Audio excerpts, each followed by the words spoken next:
de Tlatelolco en el 68 y el Jueves de Corpus en el 71. Todos somos porros, somos estudiantes. Yo soy 132. No somos todos, señores, nos faltan 43. Esta marcha va a sacar a los porros de la UNAM. ¡Unión Universitaria! ¡Unión Universitaria! Los movimientos y activismos estudiantiles han sido actores colectivos que defienden derechos sociales como la educación.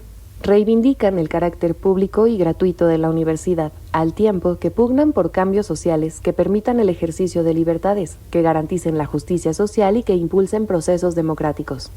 Pero, ¿cómo lo han hecho? ¿Cuáles son sus principios y prácticas políticas? ¿Qué hay de novedoso en los activismos estudiantiles contemporáneos? ¿Cómo se organizan en el contexto actual? Estás escuchando Democracias en Disputa, un podcast del Programa Universitario de Estudios sobre Democracia, Justicia y Sociedad de la UNAM. Bienvenidos a todas y todos a este podcast Culturas Políticas y Democracias en Disputa, cuarta temporada, Activismos Estudiantiles. Yo soy Israel Jurado Zapata y pues estamos muy contentos de recibir el día de hoy a la doctora Luz María. ¿Cómo estás, querida doctora? ¿Qué tal, Israel? Pues muchas gracias por la invitación. Me va a dar mucho gusto conversar contigo y con quien amablemente nos escucha o nos vea algunos asuntos que tienen que ver con el tema que les ha convocado en estos programas. Luz María Garay Cruz es doctora en Ciencias Políticas y Sociales por la UNAM e integrante de la Asociación Mexicana de Investigadores de la Comunicación. Forma parte de la Red Mexicana de Estudios de los Movimientos Sociales. Es profesora e investigadora de la Universidad Pedagógica Nacional y es miembro del Sistema Nacional de Investigadores Nivel 2. El día de hoy, pues vamos a platicar pues de los movimientos estudiantiles, pero vinculado con el uso de las redes sociodigitales. Fíjense que este podcast está enmarcado precisamente en un estudio que hemos venido realizando en el Programa Universitario de Estudios sobre Democracia, Justicia y Sociedad, que abordó el tema de los movimientos estudiantiles. Los estudiamos desde una perspectiva histórica, desde una perspectiva pues de análisis de sus culturas políticas, pero sobre todo en campo, hablando con los activistas, conociéndolos, preguntándoles sobre sus inquietudes, sobre cuáles son los efectos que los movilizan, ¿no? Cuáles son los motivos, cuáles son las perspectivas. Entonces, en este sentido, pudimos recabar diversa información de hombres y mujeres jóvenes, no tan jóvenes, pero que forman parte del movimiento estudiantil, y pues nos dieron distintas nociones sobre cómo se han acercado al uso de las redes sociodigitales. Uh-huh. Las han utilizado como herramientas, ¿no? Para la organización, etcétera, y precisamente es en este sentido que te queremos hacer pues una serie de preguntas, ¿no? En primer lugar, yo quisiera comentarte o pedirte que nos amplíes un poco más a nosotros y a la audiencia cómo es que los estudiantes se han ido apropiando de las redes sociodigitales, cómo se ha dado este proceso.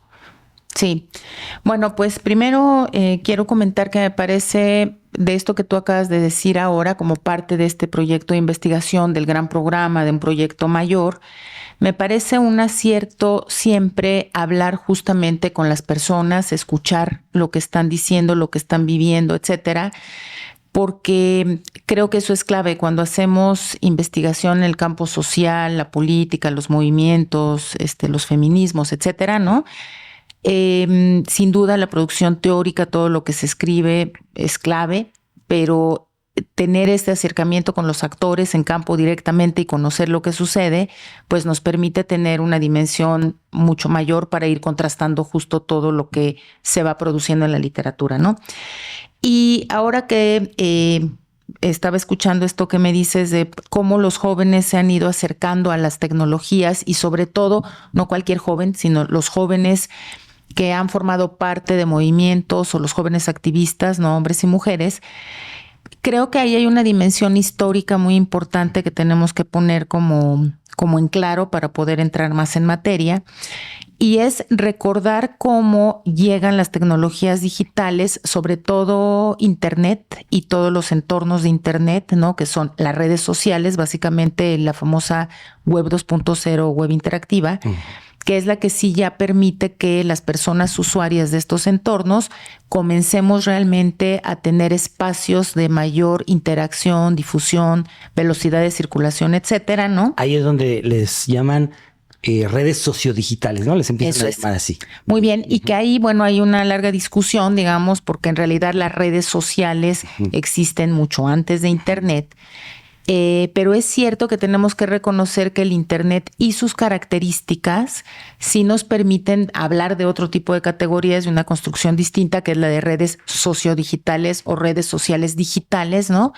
Porque en el espacio digital, justo lo que tú decías, las personas, en este caso los jóvenes activistas, estudiantes de movimientos estudiantiles y demás, encuentran en esos espacios digitales herramientas que les permiten fortalecer mucho esas redes, romper las barreras geográficas, temporales, ¿no? Para tener como comunicación e interacción permanente.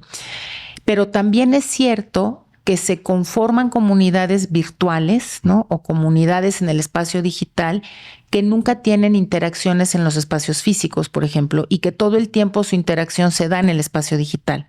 Entonces, eso me hace regresar un poco a lo que estaba planteando de, si pensamos históricamente esta parte de la irrupción del Internet en la vida social, pues estamos hablando de un promedio de 15 años, más o menos 20 años, ¿no? En el 94 es cuando comenzamos a hacer un uso más sistemático, digamos, de Internet como tal, que baja ya al uso social.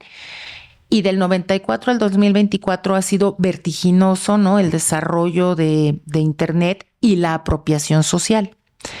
¿A qué me refiero o a qué nos referimos cuando hablamos de apropiación social? Es justo cómo las personas comenzamos a hacer exploraciones, ensayo, error, juego, para ir incorporando la tecnología digital, ¿no? Y los entornos digitales a nuestras prácticas de vida cotidiana. Esto que comentas de una comunidad, que se conforman comunidades, pero que hay veces que ni siquiera se llegan a ver nunca de manera física, es muy importante, pero también el vínculo que ha tenido el uso de estas redes sociodigitales con grandes procesos que hemos vivido, ¿no? Ya ves, la primavera árabe estuvo vinculada con una gran convocatoria a través de estas redes. El movimiento Yo Soy 132 del 2013 también tuvo en estas redes sociodigitales una herramienta pues muy importante para organizarse y hacer todo lo que hicieron, pero esta idea de comunidad virtual que a lo mejor nunca se llega a conocer físicamente, ¿consideras que fortalece a los movimientos estudiantiles o qué puede representar para esto, para su pues desarrollo, fortalecimiento? Claro. Bueno, ahí también encontramos posiciones diversas. Mi opinión es que fortalece mucho la actividad en tanto visibilizar problemas, compartir intereses, objetivos, conocer otros grupos de estudiantes, otras comunidades o colectivos que tienen las mismas causas, que buscan las mismas cambios sociales o cambios incluso hasta locales, ¿no? Y permite fortalecer esas comunidades. Recordemos que se habla mucho de vínculos fuertes, vínculos débiles, etcétera, ¿no? Y hay autores que plantean que no, que las redes digitales en realidad no generan vínculos. Mi opinión es totalmente distinta porque claro, o sea, por ejemplo, el 132 es un ejemplo muy claro de cómo se organizaron células a nivel nacional utilizando el hashtag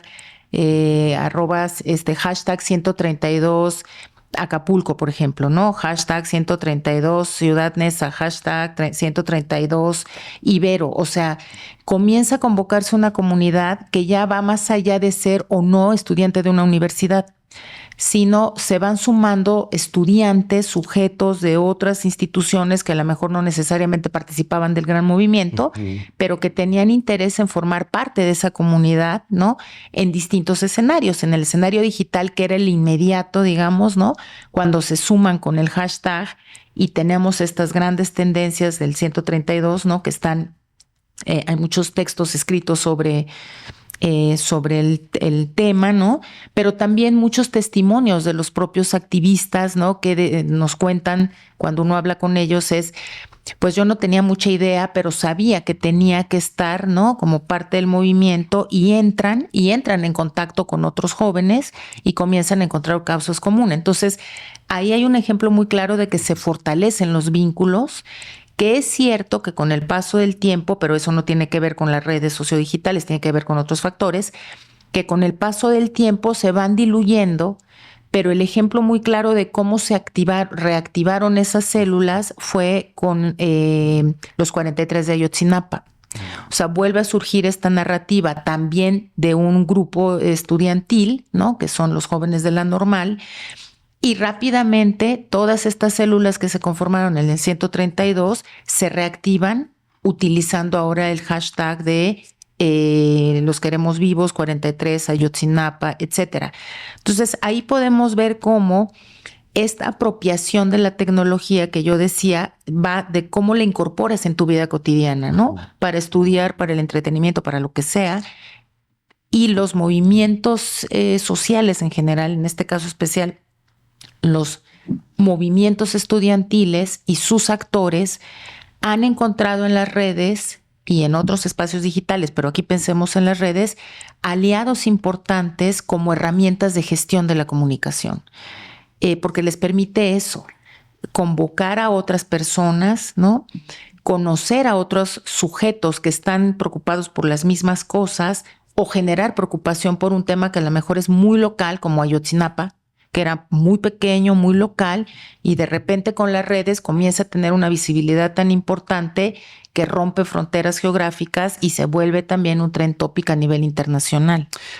Eso me parece muy importante lo que estás comentando, porque justamente estaba pensando en se acortan las distancias, ¿no? Las comunicaciones, el desarrollo de las comunicaciones ha acortado distancias y precisamente, como bien lo mencionas, pues permitió la organización, la reorganización de los grupos estudiantiles en coyunturas muy, muy específicas. Pero me surgen dos preocupaciones fundamentales. Sí. Una es que pareciera que se le está dando demasiada importancia a ese espacio digital como un espacio de debate, de información, que está bien que la tenga, pero me parece que puede estar desplazando otros espacios de encuentro físico donde se daba históricamente el debate, ¿no? Y se planteaban los temas pues relevantes y se organizaba la gente. Ahora, por esta comodidad o por esta, pues no sé, factibilidad de acortar las distancias, se le está dando demasiada prioridad a estos espacios. No sé si esto puede ser algo preocupante o porque también sé que está mucho en lo que mencionas de cómo usas tú las redes, pero también sabemos que las dinámicas actuales nos traen a las personas corriendo de un lado a otro y justamente se le dota de mayor sentido a estos espacios que permiten ese acelere de la vida cotidiana, ¿no? Sí. Y por otro lado, también quisiera preguntarte, a veces se mantiene hasta cierto anonimato, ¿no? En la participación en estos espacios sociodigitales. Entonces ahí creo que ese anonimato puede ser peligroso para la manipulación. Ya ves que hay estas granjas de bots, etcétera. Entonces ahí hay como peligros. ¿Cómo consideras tú que se deben de afrontar? ¿Cómo están impactando a esta organización? Que me parece pues muy legítimo, ¿no? Que lo hagan no solo los movimientos estudiantiles, sino los movimientos sociales. Pero ¿cómo impacta? ¿Cómo esas se dos desarrolla? Cosas, claro. Es un tema muy complejo, sin duda, pero creo que tenemos dos posibilidades. La primera, esta que me dices, bueno, este espacio de lo digital, ¿no? Específicamente las redes, pudieran restar como un espacio importante y protagónico a la necesidad de este diálogo directo. Esto que las propias chicos y chicas que están en los movimientos dicen es que hay que poner el cuerpo, ¿no? O sea, no todo puede ser en lo digital, hay que poner el cuerpo, y hay una distinción, digamos, que se suelen hacer o solemos hacer cuando hablamos de ciberactivismo, hackactivismo, ¿no? Etcétera. Y entonces hay una crítica justo al ciberactivismo porque pareciera que entonces, como yo participo en la narrativa diciendo hashtag yo soy 132 o hashtag educación libre o la que sea que tengamos, ¿no? Pareciera que entonces ya estoy participando de la movilización y en realidad nunca pongo el cuerpo, nunca voy a los espacios, nunca voy a las asambleas, nunca voy a las marchas. Y bueno, hay quienes sostienen que es que eso no es participar de la movilización. Pero entonces, ¿qué sucede con esta lógica, digamos, de estas narrativas digitales que son las que logran movilizar a otras personas, difundir la información sobre el problema, ¿no? E incluso en muchos casos logran romper cercos mediáticos. ¿A qué me refiero con eso? Que a lo mejor en los grandes medios de comunicación, que ya sabemos que están cooptados por empresas que tienen sus propias agendas, ¿no? Sus propias posiciones ideológicas, hay ciertos temas que no les interesan o que no los meten en la agenda porque no los consideran relevantes. Pero cuando hay un movimiento fuerte en el terreno digital y un hashtag se convierte en trending topic, por ejemplo, los medios voltean y tienen que ver qué es lo que está pasando ahí y a veces abrir la agenda del cerco mediático. Entonces, si pensamos todo el escenario digital como una herramienta que permite visibilizar, es importantísimo que haya mucha gente retuiteando, que haya mucha gente usando el hashtag, pero ahí tienes toda la razón cuando me comentas y me dices, ¿ahí hay diálogo? No hay. Los espacios digitales ya quedó más que claro que las redes como Facebook, como Twitter, etcétera, no son espacios para el diálogo, ni la discusión, ni el debate, porque justamente en los últimos años, a partir de que se identifica la fuerza que tienen estos espacios, se han generado una serie de prácticas no orgánicas, ¿no? Las granjas de bots y todo este tipo de cosas, que ha hecho que se pierda mucho esta posibilidad real de un debate, de un diálogo, etcétera, ¿no? Considero que en todas las movilizaciones, digamos, que hemos visto en los últimos años, estudiantiles sobre todo, ¿no? Pensemos desde el 132, pasando por el Politécnico, y creo que es muy claro en los últimos 5 años, ¿no? Los movimientos estudiantiles súper potentes han sido los movimientos feministas. La UNAM, que cerró un número importante de facultades, ¿no? Y que tuvieron que entregar porque llegó la pandemia. En el 2019 cerraron varias facultades. Y por supuesto, la UAM, que cerró las 5 unidades, ¿no? Por un tema que tuvo que ver con violencia de género. Entonces, estos ejemplos, digamos, nos permite seguir identificando que hay ciertas prácticas y ciertos repertorios de los movimientos que siguen muy vigentes y muy vivos. El espacio físico, la asamblea, ¿no? Y bueno, si recordamos, tú y yo y quienes esté amablemente escuchando el programa o viéndolo, si recordamos, sumaron los chicos a las prácticas la transmisión en Facebook en vivo de la asamblea o la transmisión de la mesa de negociación con no sé quién. Y entonces eso que permitía, pues permitía que todos estos jóvenes foráneos, por ejemplo, que no pueden estar aquí en las asambleas porque es que no tengo dinero para pagar el cuarto o no me moví o qué sé yo, bueno, estén vinculados con lo que está pasando con su comunidad y con sus compañeros. Entonces, considero que aquí no es un todo o nada, entendamos las herramientas digitales como eso, como herramientas que te permiten visibilizar, compartir, promover la discusión, abrir espacios de discusión, pero evidentemente no son esos espacios en donde se van a resolver los conflictos. Lo veíamos, yo lo vi, lo estuve observando mucho con las jóvenes de la UAM, porque me senté a ver ahí varias veces sus mesas de negociación con sus autoridades, sobre todo las de la UAM Xochimilco, y pues era claro, digamos, que la solución a los problemas se daba en los espacios físicos que ellas mismas organizaban, convocaban a sus compañeras y compañeros a asistir para tomar decisiones y después ya sentarse a las mesas de negociación. Entonces los repertorios siguen siendo los mismos.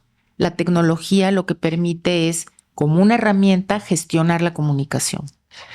Es decir,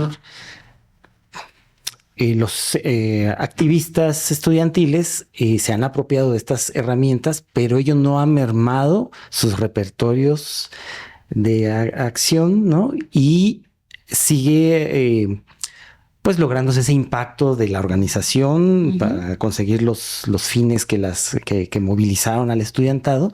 Así es. Están los estudiantes utilizando esta herramienta, además de esta cuestión comunicativa, también para una cuestión de construir ahí parte del pues de los resolutivos, es decir, que esa participación virtual también está teniendo un impacto en lo que es la organización física. Sí, y depende mucho de cómo lo gestionen. Ahí, por ejemplo, puedo compartir lo que he visto que pasa con los estudiantes de ciencias políticas cuando cierran la facultad por alguna razón. Tienen una página muy interesante que se llama No me quiero morir en polacas. Sí. Y entonces transmiten, por ejemplo, las asambleas por carrera o las asambleas generales, etcétera. Siempre hay problemas porque se cae la señal, alguien la puso, no la puso, pero intentan irlo resolviendo y lo resuelven. Y han implementado, digamos, hasta sistemas de votación. Y son muy creativos y muy creativas porque entonces es, bueno, pero para votar tienes que entrar desde tu correo institucional o con el número de cuenta. O sea, buscan maneras, digamos, de aprovechar la herramienta. Con pero control, no, ¿verdad? Con exacto, filtro. con un cierto filtro, ¿no? Y no son ingenuos ni son, o sea, son chicos y chicas que tienen muy claro que está funcionando como herramienta y tienen muy claro que se les puede filtrar gente y que puede haber como ciertos ataques, ¿no? Muy orquestados. Si se revientan asambleas físicamente, pues las virtuales como con más ganas, ¿no? Y entonces se les mete gente a estarlos insultando, ya saben, lo sacan, toman decisiones. Es muy interesante ver, digamos, esta capacidad que van teniendo las y los activistas en general. Hablo de estos dos ejemplos porque son los que estuve viendo en la UPN, en donde yo estoy, también trabajo de tiempo completo. Me ha tocado ver también en algunas ocasiones como los jóvenes, porque ahí la mayoría son mujeres, las jóvenes organizan las asambleas y las transmiten también en una página de Facebook que tienen de UPN para Todos, para que todo el mundo esté enterado. Pero veamos ahí la diferencia, Israel, porque una cosa es, yo lo utilizo como herramienta para que se visibilice, para que convoque, para que quede constancia de lo que estoy haciendo, porque esa es una dimensión de lo digital que no hay que perder de vista, la permanencia de la información, la posibilidad que tienen estos jóvenes de ir haciendo sus propios archivos digitales, el testimonial de sus movimientos y sus luchas, ¿no? La posibilidad de transmitir algo en vivo para desmentir lo que alguien pensemos, autoridades, cuando son grandes movimientos como el 132, lo que hacían era transmitir en vivo para tener información y contrarrestar todo lo que decía Televisa, TV Azteca, Milenio sobre ellos, tratando como siempre de convertirlos como en delincuentes, ¿no? O que no quieren criminalizarla, criminalizar el movimiento. Entonces han encontrado que la herramienta digital les permite colocar otra mirada de lo que está sucediendo, ¿no? Y tener este archivo digital. Y entonces a mí no me preocupa, digamos, que se pierda lo otro. Al contrario, la herramienta digital les está permitiendo hacer muchas cosas. Y también es cierto, lo que sí me parece que es importante es que la propia arena digital se convierte en una arena de batalla. Es decir, porque así como hay narrativas que construyen los jóvenes activistas, ¿no? Hay contranarrativas que tratan de desacreditarlos. Y entonces son las pugnas de hashtags que estamos viendo, ¿no? O que vemos eventualmente cuando hay estos movimientos estudiantiles de las feministas, ¿no? Esta descalificación constante que hay todo el tiempo sobre el movimiento y las narrativas y los discursos de odio y todo con lo que buscan descalificarlo, ¿no? Y del otro lado están dando la batalla todas las jóvenes que se suman a esas narrativas en defensa de sus propios discursos. Fíjate que mencionaste este aspecto de la ciberactivismo, ¿no? Y que, como lo mencionaste también, pues es de cada quien, ¿no? Que el sujeto decida si su forma de participación más contundente va a ser estando in situ, o se remite nada más a una participación virtual y a abonar a estas narrativas virtuales, ¿no? Estos hashtags y todo esto, ¿no? Pero pensando en que, bueno, ese es también un aspecto que me parece que puede tener alguna repercusión por lo que ya había mencionado yo de la vida cotidiana, los grandes traslados, el cansancio, ¿no? Esta sociedad del cansancio, que para muchos sea, pues, no necesariamente la vía más cómoda, pero sí la única vía de participación, hacerlo de manera virtual, porque saliendo de la escuela a lo mejor tienen que ir a trabajar y no hay tiempo, ¿no? Ese tema del ciberactivismo me parece que puede ser también, quisiera saber tu opinión quizá un poco más al respecto de sus pros y contras, y sobre todo pensando también en esto que mencionabas de estas narrativas de odio y que tienen que ser contrarrestadas con otras narrativas, pero que finalmente esa lógica está obligando a los activistas a construir su activismo en ese espacio virtual. O sea, la acción o quien esté detrás, los intereses político-económicos que están detrás de esos discursos de odio y en contra de pues la democracia en la educación, ¿no? La educación pública y gratuita, etcétera, están finalmente orillando quizá, ¿no? Las condiciones a que todo se remita a un ámbito virtual. No sé qué opinas de esas dos cuestiones. No, bueno, ahí sí considero que debemos ser, más que nosotros, digamos, los propios jóvenes, ¿no? Que forman parte de estos movimientos, de estos colectivos, ser muy cautelosos justamente con esta otra parte, ¿no? Si bien yo considero que toda la cuestión digital permite y facilita este trabajo del ciberactivismo, tengo claro también que la acción física, o sea, estos repertorios de lo físico, siguen siendo fundamentales. Los ejemplos los tengo en 2 universidades que he ido dando un poco seguimiento a cómo van organizándose ciertas cosas. Y una de las quejas constantes es, ¿pero por qué van a cerrar la escuela, la universidad, la facultad, si nada más en la asamblea votaron 10, ¿no? Entonces, claro, pues es que en la asamblea física había 10. Y los demás estaban viendo en Facebook. Entonces, la parte positiva es, bueno, sí estoy viendo, sí estamos implementando posibilidades de votar, pero en lo que las implementamos de la manera digital, le creo o no le creo, hay que tomar la decisión de tomar la facultad, por ejemplo, porque se tiene que quedar una comisión. Y entonces las comisiones no están en internet. O sea, pueden haber votado 500, pero de los 10 que dicen sí cerramos porque vamos a ver los 10 que vamos a cerrar, a tomar. Quienes han estado en estos movimientos saben lo que implica, pues, ¿no? Es, sí, bueno, tenemos que hacer el recorrido, tiene que haber alguien de la autoridad, tenemos que firmar, luego hay que entregar al otro día. Todo ese tipo de cosas. Qué importante saber que son súper importantes. Sí. Muchos jóvenes de repente no lo tienen claro y veo ahí que hay conflicto de cerraron la escuela 10 personas. ¿Por qué deciden? Y dices, pues claro, porque es que entonces ahí sí hay que poner el cuerpo. O sea, ahí sí hay que estar para tomar decisión. Cuando lo he hablado con algunos colegas que trabajan en el asunto, me dicen, pero es que la asamblea ya es una forma obsoleta, porque hablan muchos y entonces deciden pocos y entonces se aburren y dices, bueno, eso va más allá de las redes sociales. Allá eso tiene que ver más, digamos, con el interés que hay por parte de las comunidades, ¿no? Por los problemas de sus propias comunidades, escuelas, etcétera. Y en donde sí considero que la parte presencial, la parte física sigue siendo clave para discutir, para dialogar, para tomar decisiones, para tomar espacios, ¿no? Y no me refiero nada más con que, bueno, cerremos las instalaciones, sino tomar el espacio, o sea, generar actividades, promover la conciencia sobre el problema, en fin, todo lo que ya sabemos que implica este tema de los movimientos.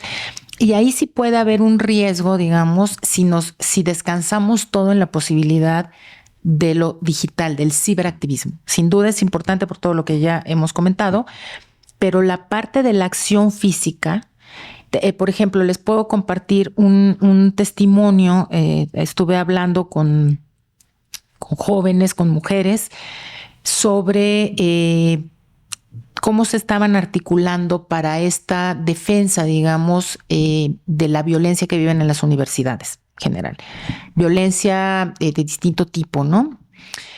Y entonces ellas tienen páginas de Facebook, muchos de estos colectivos con los que he estado hablando, tienen también perfiles y cuentas en Twitter, saben utilizarlo para todo lo que ya hablamos aquí, convocar, visibilizar esta palabra de moda que a mí no me gusta mucho, pero bueno, que es la que se emplea de funar maestros, ¿no? O compañeros o personas, exhibir básicamente.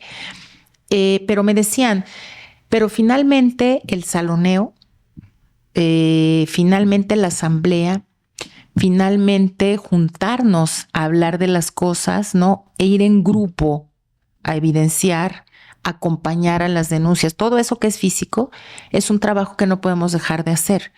¿Por qué? Porque esa es la parte que está realmente colocándonos con la comunidad, ¿no? Porque tampoco pensemos que es que todos los estudiantes y todas las comunidades están al pendiente de lo que pasa en las redes, falso de todas las falsedades. Necesita ser un movimiento muy poderoso como el 132 o como el de los jóvenes de Ayotzinapa o como esta movilización tremenda ya de los dos que dije de las feministas. Pero hay muchas cosas de las universidades, de las escuelas, ¿no? Que se quedan más en un terreno más local, digamos, en donde lo digital es importante, pero no es la clave. La clave está en la movilización de la parte física. Oye, pues interesantísimo todo esto que nos has comentado. Quisiera nada más dejarte una última pregunta que, bueno, es quizá un poco ambigua o no sé. A ver, ¿tú qué opinas? ¿Tú crees que sea posible pensar en construcción de democracia en estos espacios virtuales? ¿Que sea posible la democracia? Bueno, de entrada no olvidemos que el acceso a Internet forma parte de los derechos humanos y el derecho a la información y a la comunicación es un derecho humano. En el mundo actual, que está altamente digitalizado, la información es clave para la construcción de democracias.